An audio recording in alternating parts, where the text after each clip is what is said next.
उसमें से एक श्लोक पढ़ेंगे।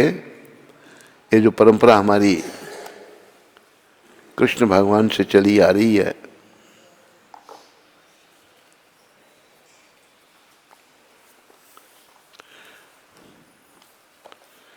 देखो 4 परंपराएं हैं। एक तो ये है ब्रह्म माधव गौड़ीय वैष्णव संप्रदाय, जिसमें हम दीक्षित हैं। दूसरी है कुमार संप्रदाय, बाद में उसका नाम निम्बार्काचार्य हुआ, उसमें निम्बार्क संप्रदाय है। तीसरी श्री संप्रदाय, उसमें रामानुजाचार्य हुए तो संप्रदाय का नाम रामानुजाचार्य पड़ा। चौथी रुद्र संप्रदाय, इसमें बल्लवाचार्य हुए थे, बल्लभ संप्रदाय इसका नाम पड़ा। तो चारों संप्रदायों में परमपिता भगवान विष्णु कृष्ण की भक्ति बताई जाती है। शंकर भी यही बता रहे हैं, 4 कुमार भी यही बता रहे हैं, लक्ष्मी माता भी यही बता रही हैं और ब्रह्मा जी भी यही बता रहे हैं। और यही प्रमाणिक संप्रदाय हैं। और भागवत में वर्णन आता है, संप्रदाय बहीना ये मंत्र है निष्फला। अगर कोई संप्रदाय में दीक्षित नहीं है, वो जप करता है तो उस मंत्र का लाभ नहीं है। संप्रदाय में होना बड़ा आवश्यक है, ऐसा कहा गया है। पर ये जो ब्रह्म माधव गौड़ीय संप्रदाय है, चारों प्रमाणिक हैं, पर ये थोड़ी विशेष है। विशेष मैं कुंज बिहारी जी को पूछूंगा क्यों विशेष है ये ब्रह्म माधव गौड़ीय संप्रदाय विशेष है। कारण नहीं ध्यान में आ रहा आपके? हैं? नहीं, नाम तो सारी संप्रदाय में प्रधान है। इसमें कली पावन अवतार भगवान कृष्ण चैतन्य महाप्रभु प्रकट हुए।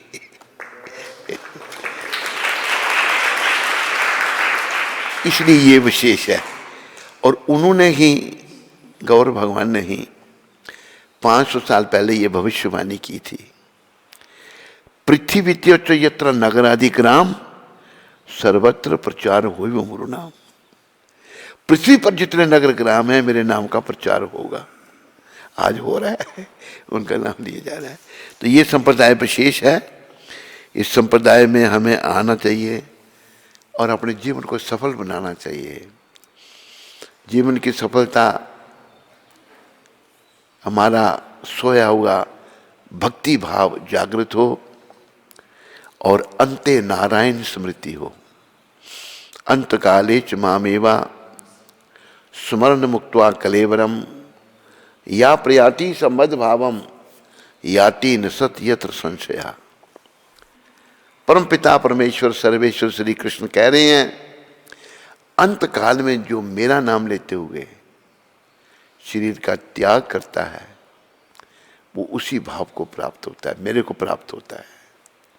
ये जीवन का उद्देश्य है। तो हम सबको लाभ उठाना चाहिए। लोग भूल गए थे इस ब्रह्म माधव गौड़ीय संप्रदाय को। इसमें बड़े बड़े महान आचार्य हुए जिनके नाम हम लेते हैं, लेकिन प्रचार सीमित हो गया था। परमपिता परमेश्वर श्री कृष्ण भगवान ने बड़ी कृपा की और कृपा करके अपने शुद्ध भक्त प्रभुपाद जी को भेजा। कोई सोच सकता था कि विदेशी लोग कृष्ण का नाम लेंगे, प्रश्न ही नहीं उठता। लेकिन भगवान के शुद्ध भक्त ने अकेले सारी दुनिया में हरि नाम का, कृष्ण नाम का डंका बजा दिया और महाप्रभु की भविष्यवाणी को सार्थक किया।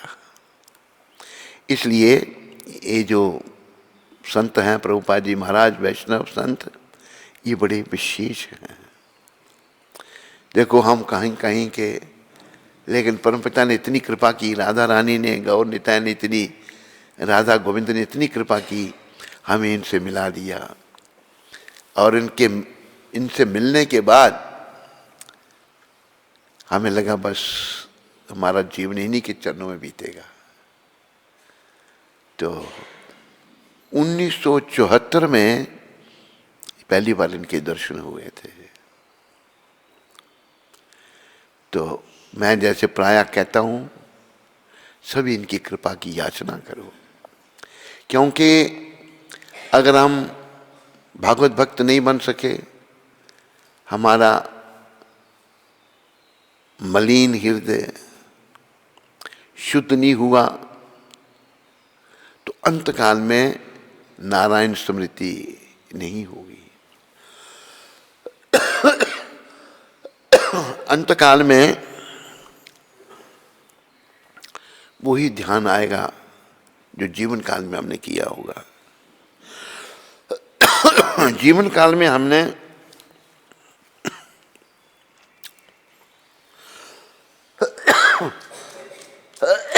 भगवान का नाम लेना है और कृष्ण भावना से भावित होना है। हरे कृष्ण।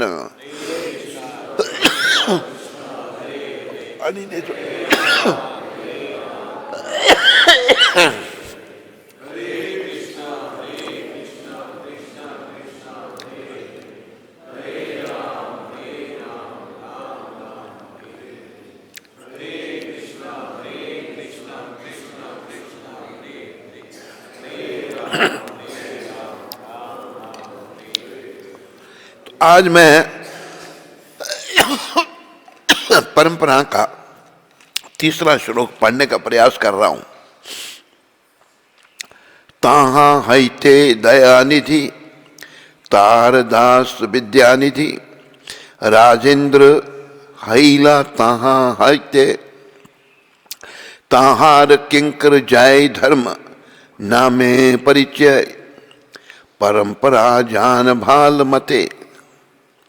अर्थात दयानिधि ने भक्ति विज्ञान ज्ञान सिंधु से प्राप्त किया और दयानिधि के सेवक विद्यानिधि विद्याधिराज तीर्थ हुए। उनके शिष्य राजेंद्र तीर्थ हुए। राजेंद्र तीर्थ के सेवक को जय धर्म या विजय ध्वज तीर्थ के रूप में जाना गया। इस प्रकार तुम्हें परंपरा को भली प्रकार से समझ लेना चाहिए। एक श्लोक हम रोज का पढ़ रहे हैं समय का ध्यान रखते हुए। तो ये जो परंपरा शुरुआत हुई कृष्ण भगवान से, ये जो ब्रह्मादव गौड़ीय संप्रदाय कृष्ण भगवान ने स्वतः ही इसको शुरू किया। तो हमें भक्ति करनी है, भक्ति करके अपनी शुद्धि करनी है। शुद्धि होगी भक्ति से। हमारे गुरुदेव प्रभुपाद कहते थे, शुद्धे न सत्ता, अपनी सत्ता को शुद्ध करना है। अपनी सत्ता की शुद्धि केवल भक्ति से, और कोई रास्ता नहीं कलयुग में। जैसे श्लोक आता है, कृते यध्याय तो विष्णु। सतयुग में ध्यान के द्वारा भगवत प्राप्ति होती थी। विष्णु भगवान का ध्यान किया जाता था। आयु होती थी 1,00,000 वर्ष। त्रेत्याम यजते मखे, त्रेता युग आयु हो गई 10,000 वर्ष। यज्ञ करके यज्ञ पुरुष भगवान को प्रसन्न किया जाता था। द्वापरे परिचर्यायाम, द्वापर युग में आयु होगी 1000 वर्ष। इससे पहले वाला युग, यहां विग्रहों की सेवा की जाती थी मंदिर में। और भगवान की प्राप्ति की जाती थी भगवान की सेवा से। कलयुग आया, 5000 साल पहले कलयुग आया और आयु हो गई 100 वर्ष। कलो तद हरि कीर्तनात्, कलयुग में हरि कीर्तन के द्वारा। और देखो भगवान गौर हरि स्वयं त्रिलोकीनाथ भगवान ने प्रचार किया, कीर्तन किया और अपने पार्षदों नित्यानंद भगवान को भी प्रचार के लिए भेजा, वे लोगों से नाम की भीख मांगो। तो ये जो कली पावना अवतार हैं जिन्होंने ये वृंदावन धाम हमको दिया, इन्होंने सारे जीवों की चिंता की। अभी प्रभुपाद जी जैसे महान संतों की कृपा से हमें अपनी चिंता करके अपनी भक्ति वृद्धि करनी चाहिए।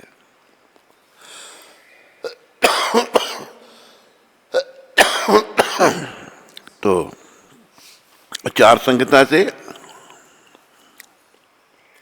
ये महाभारत में से आ रहा है। पानी दे मेरे को थोड़ा। हरे कृष्णा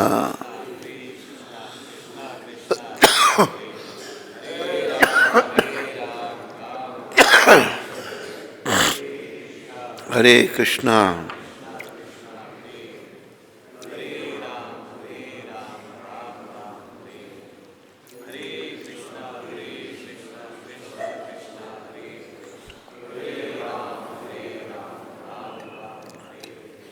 हरे कृष्णा।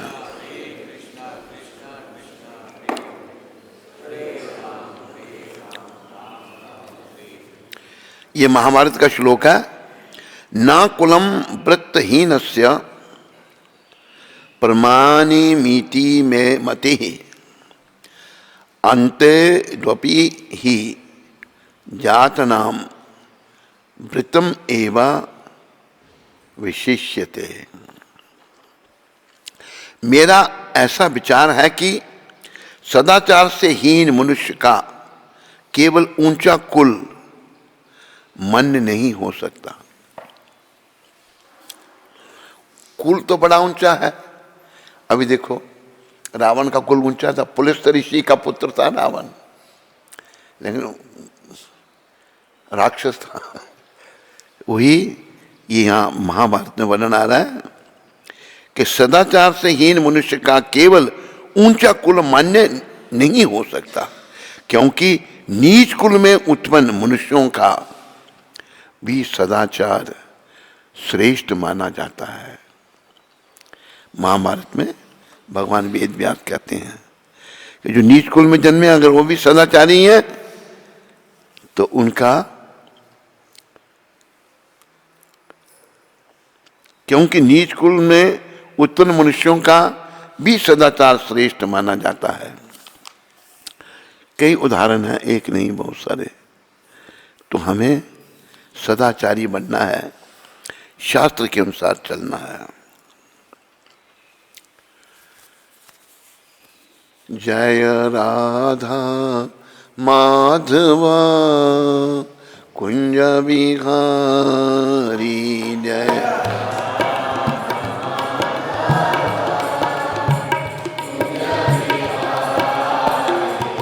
जय राधा माधव कुंज बिहारी।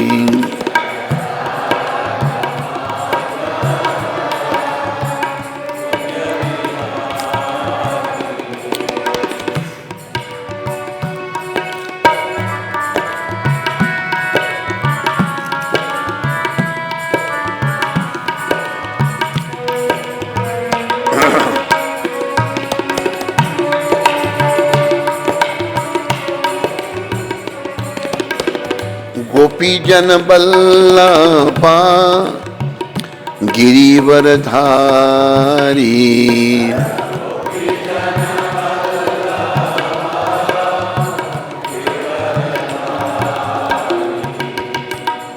गोपी जन बल्लभा गिरिवर धारी।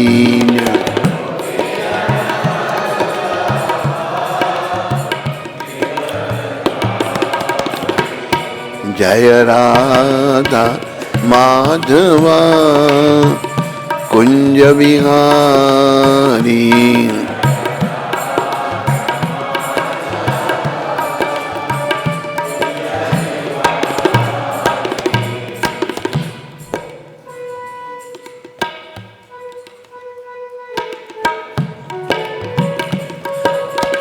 यशोदानंदन ब्रिज जन रंजन,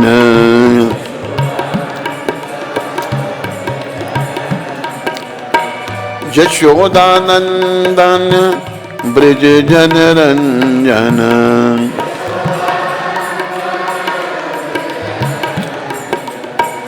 यशोदानंदन ब्रिज जन रंजन।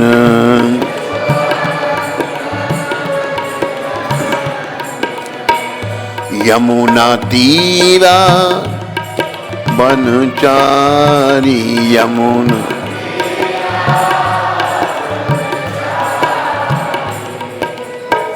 राधा माधवा कुंज विहारी।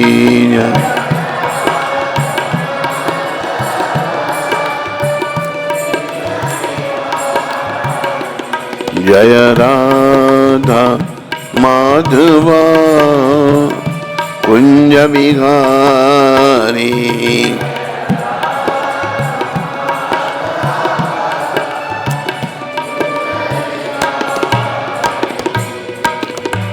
बोलो राधा माधव भगवान की जय। ओम विष्णुपाद परमहंस परिव्राजकाचार्य अष्टोत्तर सचरी श्रीमद् भक्ति वेदांत गोस्वामी महाराज श्रील प्रभुपाद की जय।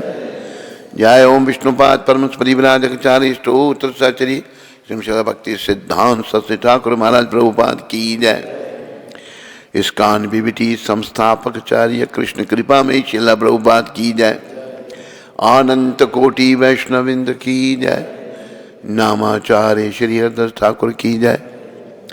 प्रेम से कहो श्री कृष्ण चैतन्य प्रभु नित्यानंद श्री अद्वैत गदाधार शिवासदि गौर भक्तविंद की जय। श्री श्री गौर राधा कृष्ण गो गोपीनाथ श्याम कुंड राधा कुंड गिरि गोवर्धन की जय। श्री श्री वृंदावन मथुरा धाम की जय।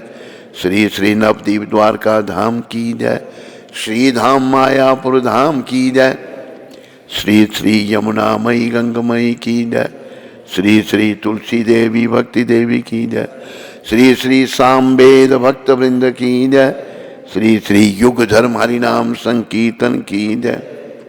संकीर्तन यज्ञ की जय।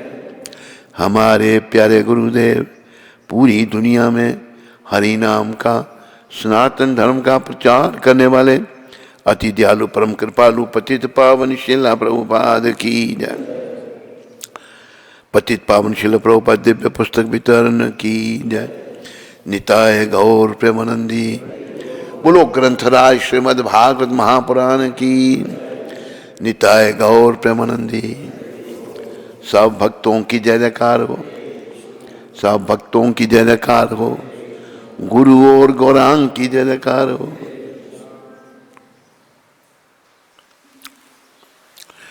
नारायणम नमस्कृत्याम नरम चैवा नरोत्तमं देवीं सरस्वतीं व्यासं ततो जयमुदीरयेत्। नष्टप्रायेषु भद्रेषु नित्यं भागवत सेवया भगवती उत्तम श्लोके भक्तिर्भवती नेष्ट की। विजय के साधन स्वरूप इस श्रीमद् भागवत का पाठ करने सुनने के पूर्व मनुष्य को चाहिए कि वह श्री भगवान नारायण को, नरोत्तम नारायण ऋषि को, विद्या की देवी माता सरस्वती को तथा ग्रंथकार श्रील व्यासदेव को नमस्कार करे। भागवत की कक्षाओं में नियमित उपस्थित रहने तथा शुद्ध भक्त की सेवा करने से हृदय के सारे कलमश पूर्णतः नष्ट हो जाते हैं। और उन पुण्य श्लोक भगवान में अटल प्रेमा भक्ति स्थापित हो जाती है, जिनकी प्रशंसा दिव्य गीतों से की जाती है। बोलो भागवत महापुराण की। तो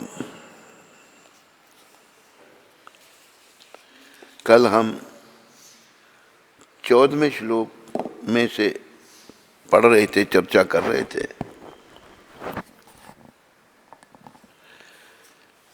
मैं कल का श्लोक दोहराऊंगा। हे सर्वव्यापी परम पुरुष, हम लोग मंदबुद्धि होने के कारण यह नहीं जान पाए कि आप कौन हैं, किंतु अब हम जान पाए हैं कि आप सारे ब्रह्मांड के स्वामी, अक्षर तथा आदि परम पुरुष हैं। देवता लोग सतोगुण से, प्रजापति रजोगुण से तथा भूतों के ईश तमोगुण द्वारा अंधे हो जाते हैं, किंतु आप इन समस्त गुणों के स्वामी हैं। प्रिय बंधुओं व माताओं, सर्वव्यापी भगवान जो हैं, उनको मंदबुद्धि लोग नहीं पहचान सकते। कल भी इस पर चर्चा की थी। और मंदबुद्धि हम कैसे होते हैं? जब हम शरीर के सुखों के पीछे जाते हैं। शरीर को सुखी रखना और खूब खाना, खूब सोना, खूब इंद्रियों का तर्पण करना, जीव मंदबुद्धि हो जाता है। जैसे जड़ शब्द है, गुरु महाराज ने कल कहा था कि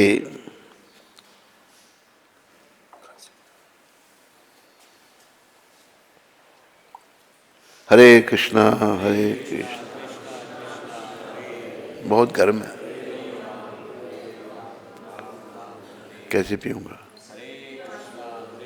चलो पानी हाथ धुला दो। सारे बोलो।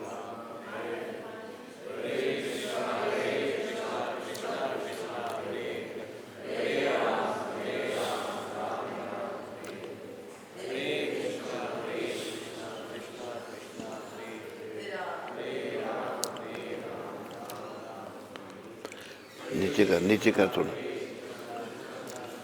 किसने लाया पानी? बहुत गर्म है। ठहर नहीं आने हो गया अभी। सारे बोलो।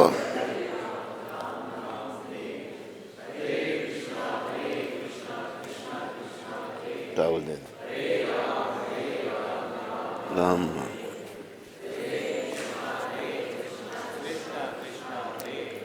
हरे राम। तो जड़ बुद्धि, मंद बुद्धि, आज हम प्राय जड़ बुद्धि हो गए हैं, मंद बुद्धि हो गए हैं। क्यों? जिस काम के लिए भगवान ने ये शरीर हमको दिया था, वो काम हम सब भूल गए हैं और शरीर के स्तर पर आ गए हैं।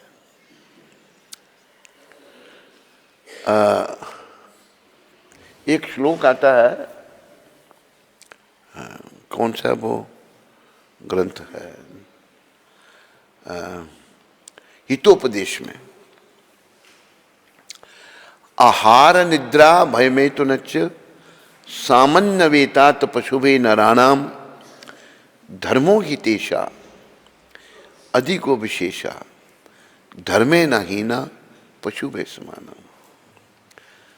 आहार खाना, निद्रा सोना, भय अपनी रक्षा करना और मैथुन मनुष्य और पशु में एक समान है।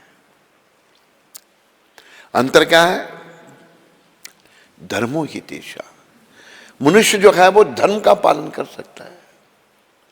धर्म क्या है? भगवान के नियम। धर्मे न हीना पशुभे समानम। जो धर्म से हीन है वो पशु के समान है। आज हम दो पद पशु बन रहे हैं, क्योंकि धर्म का पालन नहीं करते तो पशु की संख्या में हम आ जाते हैं। प्राय ऐसा हो रहा है, और इन बेचारों को पता नहीं परिणाम क्या होगा। परिणाम में नरकों में जाना पड़ेगा और यम यातनाएं भोगनी पड़ेंगी। जैसे कि शब्द कहे हैं,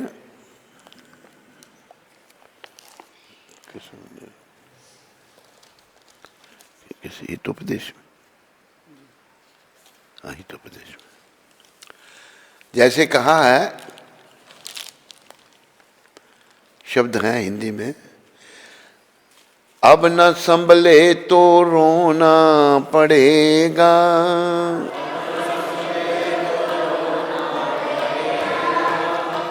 बच्चों ठीक तरह से गाओ, आगे पीछे मत गाओ। अब न संभले तो रोना पड़ेगा,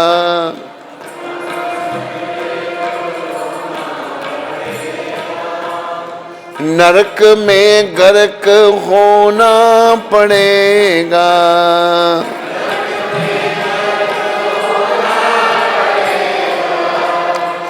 तेरा ऐसा बुरा हाल होगा।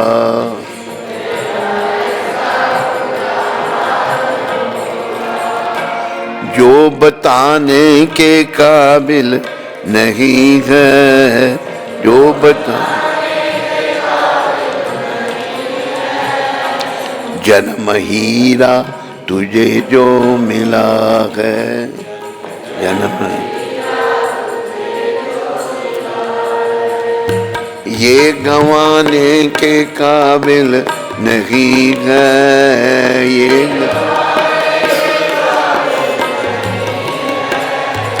तेरा हर श्वास अनमोल मोती, तेरा हर ये लुटाने के काबिल नहीं है,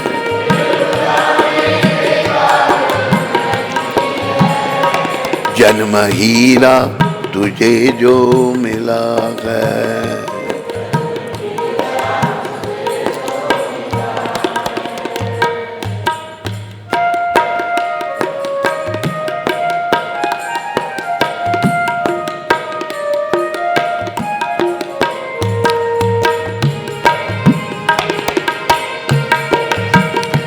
देखो ईश्वर की अद्भुत है माया,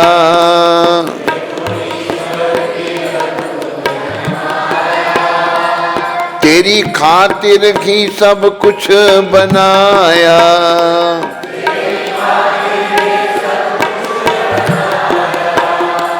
ऐसे ईश्वर को तूने बुलाया,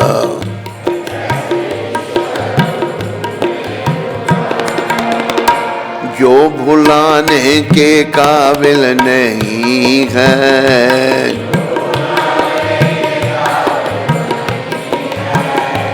जन्म हीरा तुझे जो मिला है।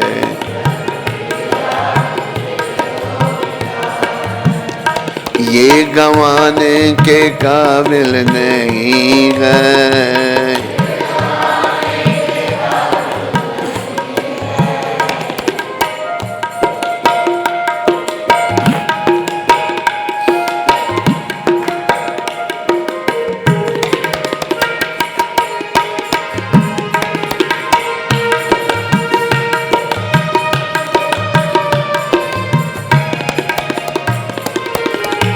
बड़ा ज्ञान है इस भजन में।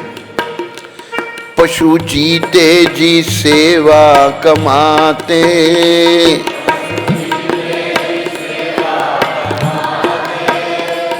मरने के बाद भी काम आते,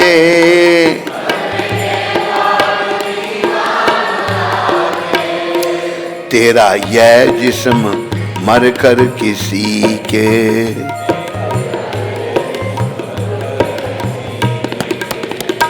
काम आने के काबिल नहीं है,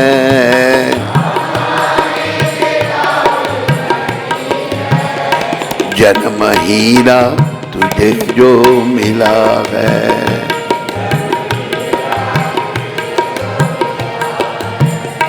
ये गंवाने के काबिल नहीं है।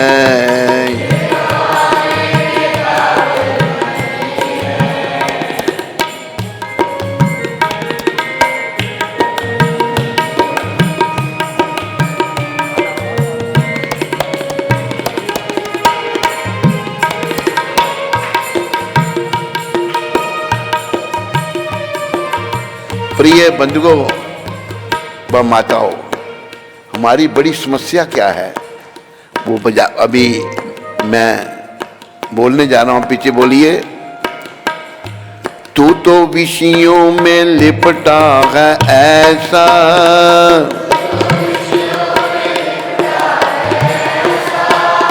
खर्च करता है जिन पे तू पैसा।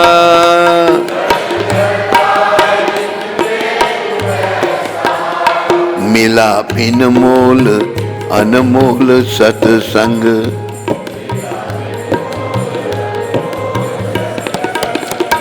जिसमें जाने के काबिल नहीं है। जन्म हीरा तुझे जो मिला है।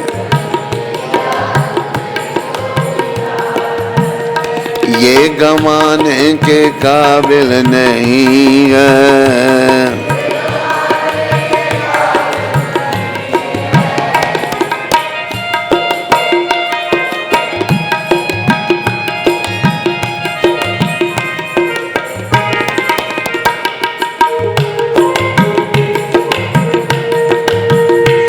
मौज मारे और निंदा कमावे,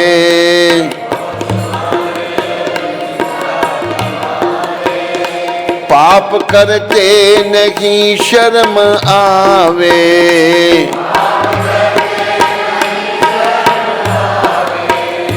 तेरी रसना तो प्यारे प्रभु का, तेरी रसना तो प्यारे,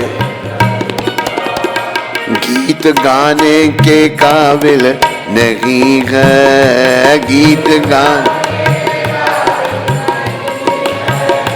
जन्म हीरा तुझे जो मिला है।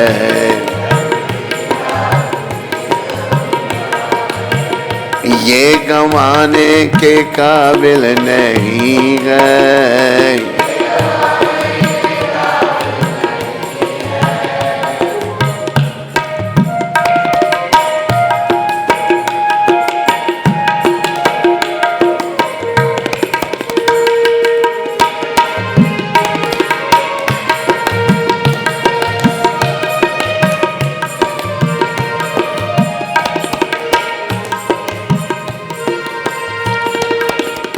अब न संभले तो रोना पड़ेगा,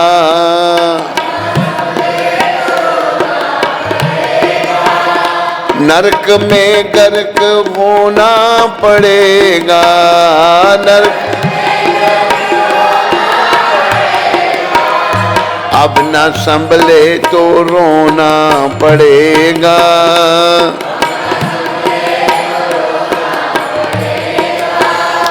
नरक में गर्क होना पड़ेगा।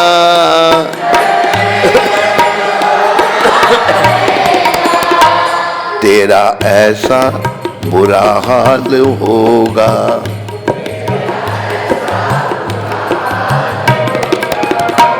जो बताने के काबिल नहीं है। जो जन्म हीरा तुझे जो मिला है। जन्म हीरा ये गंवाने के काबिल नहीं है। ये तेरा हर सांस अनमोल मोती, हर सांस अनमोल, ये लुटाने के काबिल नहीं है।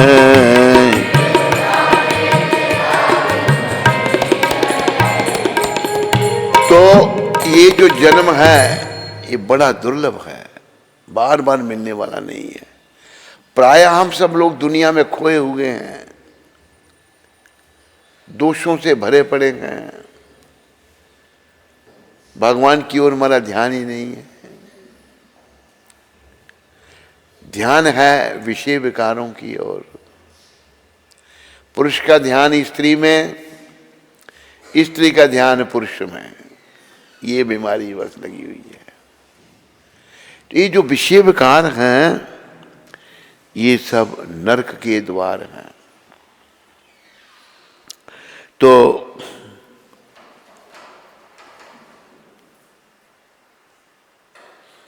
यहां इस श्लोक में, कल के श्लोक में वर्णन आया था, जड़धी शब्द पशु बुद्धि का सूचक है।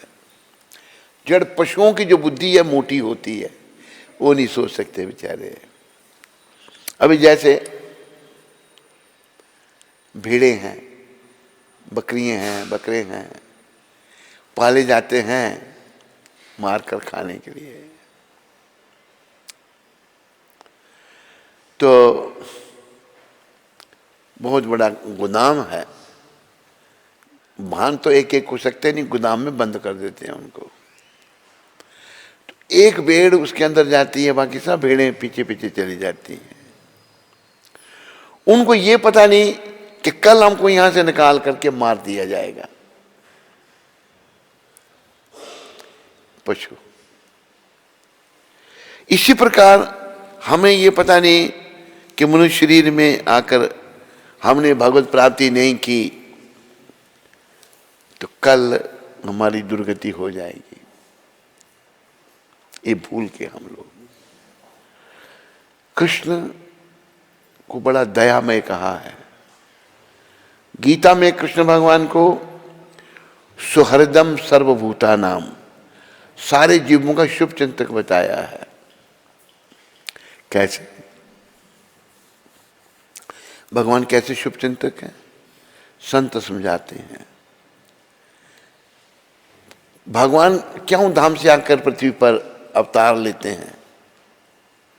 हमको यहां से निकालने के लिए, हमको यहां से ले जाने के लिए। भगवान विविध लीलाएं करते हैं। अब जैसे कृष्ण भगवान जब 7 ही वर्ष के थे, छोटे थे, पर भगवान है वो, उन्होंने तो उसी अवस्था में गोवर्धन पर्वत को उठा लिया। कौन उठा सकता है? 14 माइल का घेरा है गोवर्धन पर्वत का।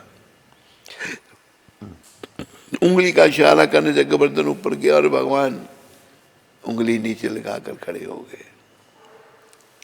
ऐसी लीलाएं भगवान इसलिए करते हैं ताकि हम ये समझे मैं कृष्ण सर्वशक्तिमान है, मैं भटका हुआ जीव हूं, मेरा काम केवल कृष्ण की शरण में आना है। कृष्ण के हाथ में अपने जीवन की डोरी सौंपनी है और अपने जीवन को सफल बनाना है। अभी अपने जीवन की डोरी हम सब ने अपने मन के ऊपर सौंप रखी है। मन जो कहता है वो करते हैं। अब जैसे दिल्ली में एक बात बताई हमको, एक व्यक्ति की किडनियां खराब हो गई हैं, तो डायलिसिस के लिए जाता था वो। उसके परिवार ने बताया मेरे को, उसके परिवार में से एक माता दीक्षित थी। ऐसे हमारा रिश्तेदार, उसको स्कूटर पर बैठा के ले जाया जा रहा था डायलिसिस के लिए हॉस्पिटल में दिल्ली में। रास्ते में होटल एक दुकान आई, कहते मुझे रोको दे, कहते मैंने मांस खाना है। वो समझाता है तुम बीमार है, नहीं खाना है, जबरदस्ती जिद कर रहा है। इंद्रिय इतनी बलीवती, कंट्रोल नहीं होता, मरने जा रहा है, किडनी फेल हो गई हैं, मांस खाना नहीं छोड़ सकता। तो इंद्रिय बड़ी बलवती हैं। हमारे ये सभ्यता ऐसी थी, शुरू से बच्चे को गुरुकुल में भेज के उसको प्रशिक्षण दिया जाता था। पर जीवन का उद्देश्य क्या है, भगवान क्या है, उनसे हमारा क्या संबंध है, हमने जीवन काल में क्या करना है, ये सब शुरुआत से बच्चों को शिक्षा दी जाती थी। लेकिन अभी ये सब खत्म कर दिया जिन्होंने 60 साल राज किया भारत में, क्योंकि वो ऐसे लोग थे जो वैदिक सभ्यता में मानने वाले नहीं थे। लेकिन फिर शुक्र है भगवान का, भगवान बड़े दयालु हैं, उन्होंने अपना प्रतिनिधि भेज दिया, प्रभुपाद को भेजा, और भारत का राजा भी एक ऐसा आया कि जो भारत को अच्छी दिशा की ओर ले जा रहा है। तो हम प्रायः जड़ बुद्धि हो चुके हैं। जड़ बुद्धि होने के कारण हम भगवान को नहीं समझ सकते। भगवान को समझने के लिए शुद्ध बुद्धि चाहिए। शुद्धे न सत्ता, अपनी सत्ता को शुद्ध करना है। श्लोक में प्रभुपाद कहते थे, ऋषभ भगवान का वो श्लोक है, ऋषभ भगवान कहते हैं, नायम देह देह भाजान नरलोके कष्टान काम हरते बिड़ बुझाम जे तपो दिव्यम पुत्र का ये न सत्यम शुद्ध ये समाज ब्रह्म सौख्यप्तवंतम। हे मेरे पुत्रों, ऋषभ अवतार थे भगवान के। ये शरीर हमको इंद्रियों के तर्पण के लिए नहीं मिला।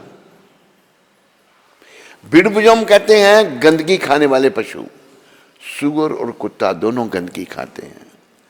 ये तो उनको भी उपलब्ध है इंद्रियों का तर्पण। सुअर के लिए, कुत्ते के लिए मां भी पत्नी, बहन भी पत्नी, बेटी भी पत्नी, कोई भेदभाव नहीं। कुतिया ने 4-5 बच्चे दिए, बड़े होके उनमें से कुछ नर हैं, कुछ मादा हैं, बड़े होकर पति पत्नी बन गए,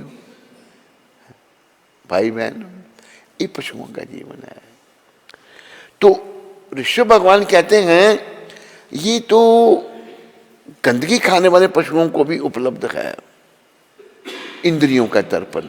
आज का मानव क्या कर रहा है? बस जीवन का उद्देश्य इंद्रियों का तर्पण। और 60 साल राज करने वालों ने शिक्षा खराब कर दी। शिक्षा में धार्मिकता निकाल दी, बिल्कुल संस्कृत निकाल दी। अब क्या पढ़ाया जाता है? औरंगजेब, बाबर, हुमायूं, ये जिन्होंने देश को लूटा, मार मार के हमारे भाई बहनों को मुसलमान बनाया, उनके बारे में पढ़ाया जाता है। वो भी ऐसे ही थे ना, उनके ही अनुयायी थे। तो सब गड़बड़ हो गई। जीवन का उद्देश्य जो है ऋषि मुनियों के बारे में, कृष्ण भक्तों के बारे में जानना और अपने अंदर सोई हुई भक्ति को जागृत करना, और कोई जीवन का उद्देश्य नहीं है। तो प्रभुपाद कहते हैं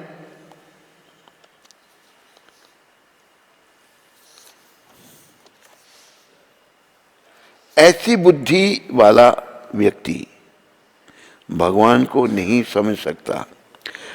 पशु बिना मार खाए मनुष्य के अभिप्राय को नहीं समझ सकता। अभी देखो, गधा है, पशु है, वो उस पर बोझ लदा है, उसको चलना, लेकिन जब डंडा पड़ता है फिर चलता है। वो बिना मार खाए नहीं समझ सकता। इसी प्रकार जो जड़ बुद्धि है वे भगवान को नहीं समझ पाते। मोटी बुद्धि के लोग भगवान को नहीं समझ पाते, किंतु तीनों गुणों के द्वारा बुरी तरह प्रताड़ित होने पर वे भगवान को समझने लगते हैं। 3 गुण है, सतोगुण, रजोगुण, तमोगुण। ये तीनों गुणों के द्वारा प्रताड़ित। हमें वैसे प्रभुपाद जी ने बताया है शुद्ध सतोगुण में आना है। सतोगुण, फिर सतोगुण के बाद शुद्ध सतोगुण में 3 गुण है, सतोगुण, रजोगुण, तमोगुण। अभी प्राय लोग रजोगुणी हैं, बहुत सारे तमोगुण में हैं, बहुत कम लोग सतोगुण में हैं। गीता में ही भगवान ने बताया है, ऊर्ध्व गच्छन्ति सत्वस्त, जो सतोगुण में है वो स्वर्ग लोक में जाते हैं। ऊर्ध्व गच्छन्ति सत्वस्था, मध्य तिष्ठन्ति राजसा। इसी पृथ्वी पर फिर जो रजोगुण में है वो पृथ्वी पर जन्म लेते हैं। जगन्य गुण वृत्तस्थो अधो गच्छन्ति तामसा। जो तमोगुण में है वो अधोगति को प्राप्त होते हैं, पशु पक्षियों की योनि में जाते हैं, अधोगति को प्राप्त होते हैं। तो आज का मानव समाज अधोगति को प्राप्त हो रहा है, क्योंकि ना रजोगुण से भी नीचे गिर गए, तमोगुण में आ गए। घर घर में मांस, घर घर में शराब, है। फिर जब मांस शराब का सेवन, तो व्यभिचार, बुरे कर्म, तो ये सब तमोगुण के परिचायक हैं। ये जीव को नरक में ले जाएंगे।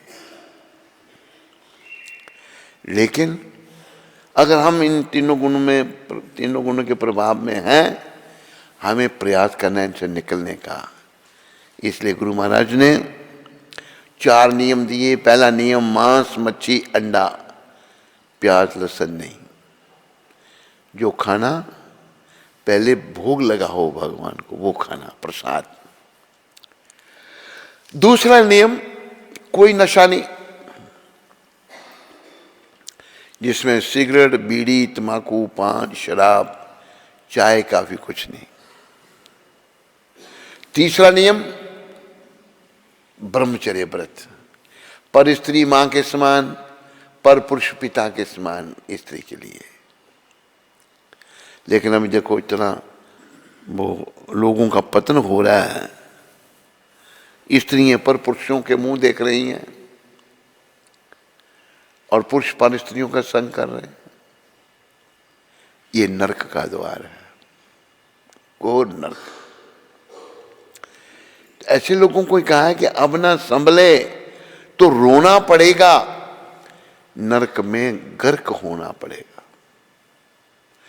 तेरा ऐसा बुरा हाल होगा जो बताने के काबिल नहीं है, बुरी गति होगी। जो स्त्री पर पुरुष संग करती है उसको नरक में तपते हुए पुरुष का संग करवाया जाता है। लोहे का तपता हुआ पुरुष बना है, जबरदस्ती उसका आलिंगन करवाते हैं यमदूत उसको। और जो पर स्त्री संग करता है उसको तपते हुए लोहे की स्त्री का आलिंगन कराया जाता है। तड़पता है लेकिन कुछ नहीं हो सकता। तो बड़ी समाज में बुराई आ चुकी है। लेकिन आशा है प्रभुपाद जी जैसे संत जो संदेश लेके आए हैं भगवान का, उन्होंने भगवान के संदेश का प्रभाव बता दिया। उन्होंने ये संदेश पूरी दुनिया के लोगों को सुना दिया और बहुत सारे दुनिया के लोगों को इस संदेश का पालन करने वाले बना दिया। तो ये कल भी मैंने पढ़ा था, दुख में सब हरि भजें, सुख में भजे न कोई। सुख में जो हरि भजे, दुख काहे को होए। दुख में हम भगवान की शरण में जाते हैं, सुख में भूल जाते हैं। पर जो सुख में भी भगवान का भजन करेगा तो दुख होगा ही क्यों। इस बात पर बड़ा बल दिया प्रभुपाद जी ने। दुखी होने पर मैं मंदिर का या गिरजाघर का में भगवान को पूजने जाता है, किंतु ऐश्वर्यवान होने पर भगवान को भूल जाता है। अतएव भौतिक प्रकृति द्वारा मानव समाज को दंडित करना भगवान के लिए अनिवार्य है। अब जो भौतिक लोग हैं,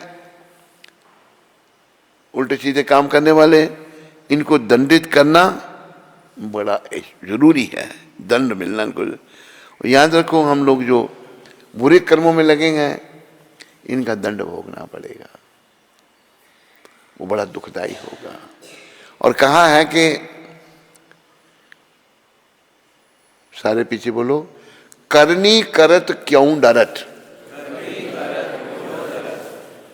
क्यों करके पछताए, भोए पेड़ बबूल के, तो आम कहां से खाए। बुरा कर्म करते समय जीव नहीं सोचता मैं बुरा कर्म कर रहा हूं, क्योंकि बुद्धि मलिन हो गई है उसके बुरे कर्मों से। जब बुरे कर्म कर दिए, जब उसका दंड मिलता है, फिर वो पछताता है कि भाई मुझे क्यों इतना दंड मिल रहा है। सुख दुख जो हमारे जीवन में है, ये हमारे कर्मों का खेल है। बुरे कर्म करते समय व्यक्ति इतने पाप उसके सर पर हैं, वो नहीं सोचता। हिंदी के शब्द हैं पंजाबी के, विशियां बिच उम्र गुजारी, पापा ने सुध बुध मारी। विषय विकारों में उम्र गुजारी तो पाप करते रहे और अकल खो गई सारी, सुध बुध मारी गई। पूछेगा कृष्ण मुरारी, सच्ची सरकार कर लूं। कल को जब भगवान पूछेंगे तो जवाब क्या देंगे। हंस दे ने खिल खिल जेड़े, रोमन गे यार कल नू, यमा ने लेखा लेना फड़ के तलवार कर। तो धर्म यही सनातन धर्म है, जो अनादि पुरातन है। कल भी शायद मैंने बताया था, नहीं बताया था, आज फिर बताता हूं। सऊदी अरेबिया में खुदाई में एक 8000 साल पुराना मंदिर मिला। पूरी सभ्यता बताई, वो सब यही अपना जो सनातनी सारे ऐसे संकेत, ऐसे चिन्ह मिले वहां पर। 8000 साल पुराना यही संस्कृति सब जगह थी। धीरे धीरे इसका ह्रास होता गया। और पुनः हम सबको मिलजुल करके पुनः इस संस्कृति को आगे बढ़ाने में निमित्त बनना चाहिए, योगदान देना चाहिए। उससे क्या होगा, हमारा जीवन सफल होगा, हम भगवत प्राप्ति पथ पर आगे बढ़ेंगे। अगर हम अच्छा काम करते करते पूर्ण शुद्ध हो गए तो अंते नारायण स्मृति होगी और हम अपने घर को गोलोक धाम को चले जाएंगे। तो किंतु ऐश्वर्यवान होने पर भी भगवान को भूल जाता है व्यक्ति। बड़ा पैसा है तो आदमी भूल जाता है भगवान को। अतएव भौतिक प्रकृति द्वारा मानव समाज को दंडित करना भगवान के लिए अनिवार्य है, क्योंकि इसके बिना मनुष्य अपनी मंद बुद्धि के कारण भगवान की श्रेष्ठता को भूल जाता है। भगवान ही श्रेष्ठ हैं, मंद बुद्धि होने के कारण हम भगवान की श्रेष्ठता को भूल जाते हैं। भगवान की श्रेष्ठता को हमने नहीं भूलना, बस भक्ति करनी और भक्ति का प्रचार करना। हर व्यक्ति को ऐसा करना चाहिए और अपने जीवन को सफलता के पथ पर आगे बढ़ाना चाहिए। तो मेरे पीछे बोलो, भक्त भक्ति भगवंत गुरु, चतुर नाम बपु एक,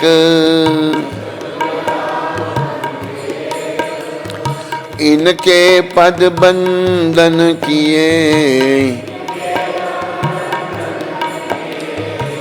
नाशत विघ्न अनेक।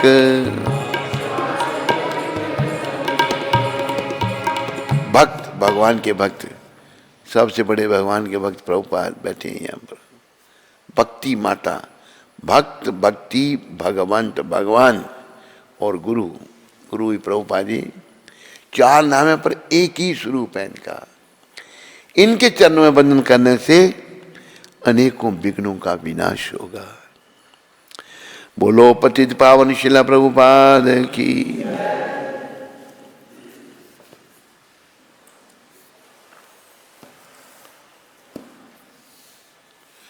प्रभुपाद की शिक्षा आज 25 तारीख है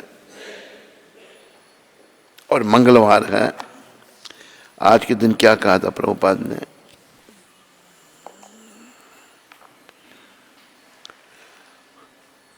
समस्या यह है कि कई बार श्री कृष्ण का आशीर्वाद बिल्कुल उल्टा होता है।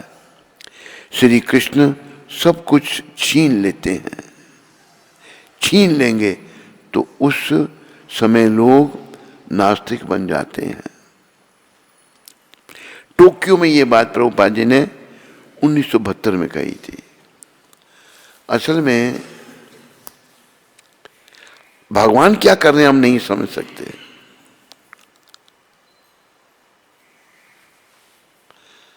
कई बार भगवान सब कुछ छीन लेते हैं।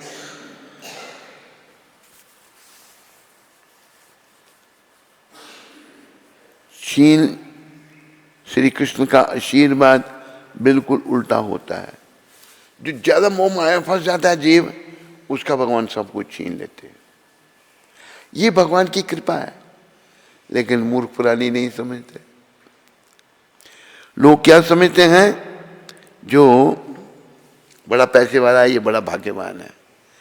वो ज्यादा पतन को जा रहा है। पैसे वाला उल्टे सीधे काम कर रहा है, मदिरा पान करता है, पैसा बहुत है, भगवान को भूला हुआ है। तो उसी को अच्छा जीवन। अच्छा जीवन तो उसका है जिसका तपस्या में जीवन है, जो तपस्या करता है, जो भगवत प्राप्ति पथ पर अग्रसर होने का प्रयास कर रहा है, उसका जीवन अच्छा है। ना कि बड़े पैसे वाले का। बड़े पैसे वाले का जीवन क्या है? कुछ भी नहीं। वो तो अधोपतन को प्राप्त होगा और नरक में जाएगा। कल भी कहा था ना मैंने कि उज्जवल पहनिए कपड़ा और पान सुपारी खाए, एक हरि की भक्ति बिना बांधा यमपुर जाए। आदमी बड़े सुंदर कपड़े पहने, पान सुपारी खाए, अगर वो भक्त नहीं है तो यमदूत बांध के उसको ले जाएंगे। तो ये सनातन शिक्षाएं हैं, इनको जीवन में धारण करना है हमने। और ये भी सीखना आज की प्रभुपाद जी की शिक्षा अमृत से कि भगवान सब कुछ छीन लें, ये भी उनकी कृपा है। इसमें मेरा भला होगा। वैसे भगवान सबका भला चाहते हैं, लेकिन जो मूर्ख लोग हैं वो नहीं समझ सकते। भक्त को अगर कोई कष्ट आता है ना, तो भक्त जो है क्या सोचता है कि तो मुझे तो इससे भी ज्यादा कष्ट लगना था, लेकिन भगवान ने कम कर दिया। कृष्ण भगवान ने कम कर दिया।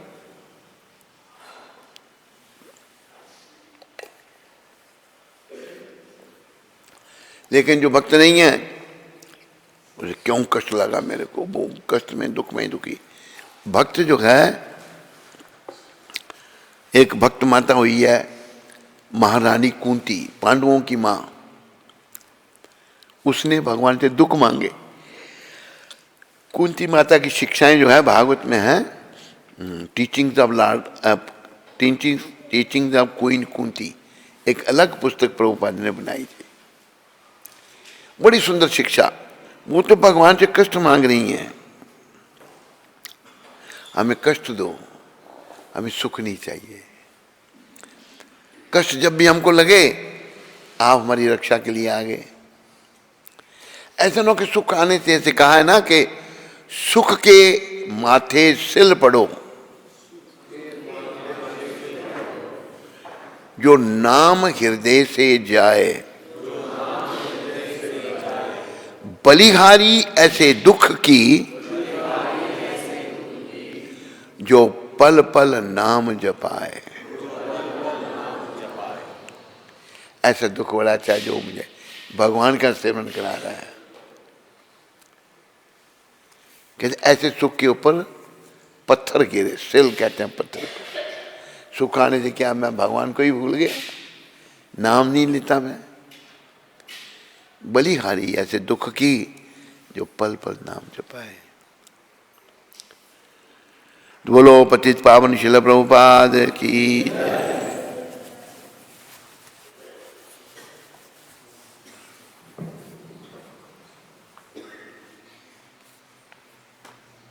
अमृतसर से एनोनिमस प्रश्न है। हरे कृष्ण, दंडवत प्रणाम महाराज जी। किसका प्रश्न? एनोनिमस, नाम नहीं बता। अच्छा, नाम नहीं। आपने अपने श्रीमुख से कहा संप्रदाय विहीन मंत्र होए निष्फला, लेकिन एक और प्रवचन में वर्णन आता है, एक और प्रवचन में वर्णन आता है कि धन्ना जाट को भगवान ने पहले दर्शन दिए और उन्होंने दीक्षा बाद में प्राप्त की। उनका मंत्र तो निष्फल नहीं हुआ, कृपया मार्गदर्शन करें। धन्ना जाट जो थे वो अवतारी पुरुष थे। किनके अवतार थे वो वर्णन आता है?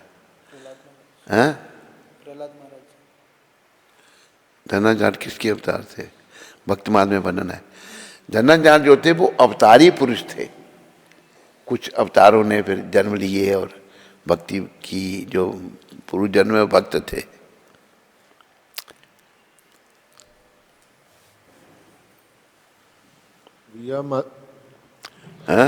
रिया माता देहरादून से।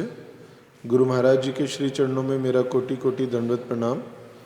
गुरु महाराज जी, आपकी कृपा से देहरादून में मुझे आपके शिष्यों के द्वारा माताओं को ऑनलाइन प्रचार करने का सेवा मिली है।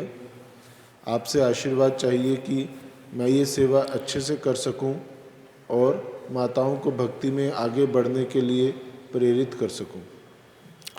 मेरी शुभकामनाएं रिया माता तुम्हारे लिए। खूब प्रचार करो, जीवन सफल करो।